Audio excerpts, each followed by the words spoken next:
Peace. This is Mustafa from the Society of Modern Grids, Team Osiris, and the Street Sufis. Just making a quick video about African American martial arts and African martial arts. Actually, this show is like a part two to an interview that I did on Brother Rakeem, his channel, which is Wise the Dome TV. So I'm gonna provide that link in the description so y'all can check out his platform, which is excellent. Y'all gonna like it. But I just wanted to just elaborate on a few points that I already really made on that show, but I didn't really get a chance to get in depth. First of all, we got African American martial arts that Black people in the diaspora in the Caribbean and South America and North America developed, which have their origin in Africa. So you find these systems, these African combat systems in Africa, and you find their modern or newer versions in the New World or the Americas at the time of the transatlantic slave trade and after. So first of all, I just wanted to say that when we think about African martial arts, we usually think about Asia. That's just how it is, However, like I said, in basically after slavery in the Low Country, which is the coastal plains and islands of South Carolina and Georgia, there are these secretive fighting forms that you don't usually hear too much about.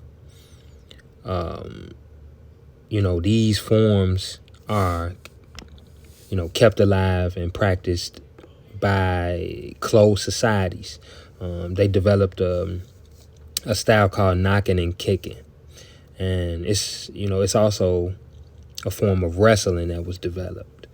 Now, the wrestling originates in West Africa, possibly the Igbo wrestling that we see to this day in West Africa, and the knocking and kicking, right, developed in the Americas from capoeira, or it's called danye in Martinique.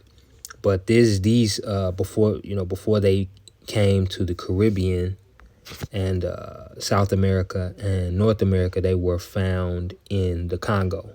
So the original, and in the Congo, they were called Ngolo, which is, basically a percussive striking style, based on inverted kicks for attacks and acrobatics for defense. It's what we know now today as capoeira, but it had its origin in Angola, specifically the Congo.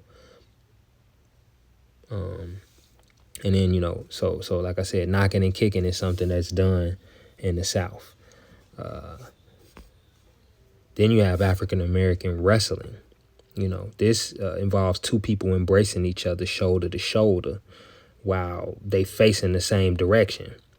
And one of the wrestlers would then wrap his leg around the other one, and they would try to throw each other from the side. Now, that's different from Greco-Roman wrestling. And when you look at the Igbo wrestling on the continent that they do right now in West Africa, they start off in that same beginning position. So fighting is a cultural thing as well. Different. You can tell different cultures apart by the styles and ways in which they fight. Like Japan may have different arts from China, so on and so forth. The same thing. As Africans, we had our own unique fighting arts, and within the continent of Africa, we had each ethnic group or tribe or nation had its own unique styles within the continent. In antebellum America, African Americans used fighting styles, the same way to set the various classes and communities apart. So some of the things that we as African Americans have is something called leg wrapping. It's also called wrestling or kicking a rap. And like I said before, that comes from the Igbo. If you want to link it back to the continent, that comes that comes from the wrestling, which was mainly done in like the Senegambian area or the Sahel. They were more wrestlers, and the Central Africans were more strikers, whether that be kicking, headbutting, or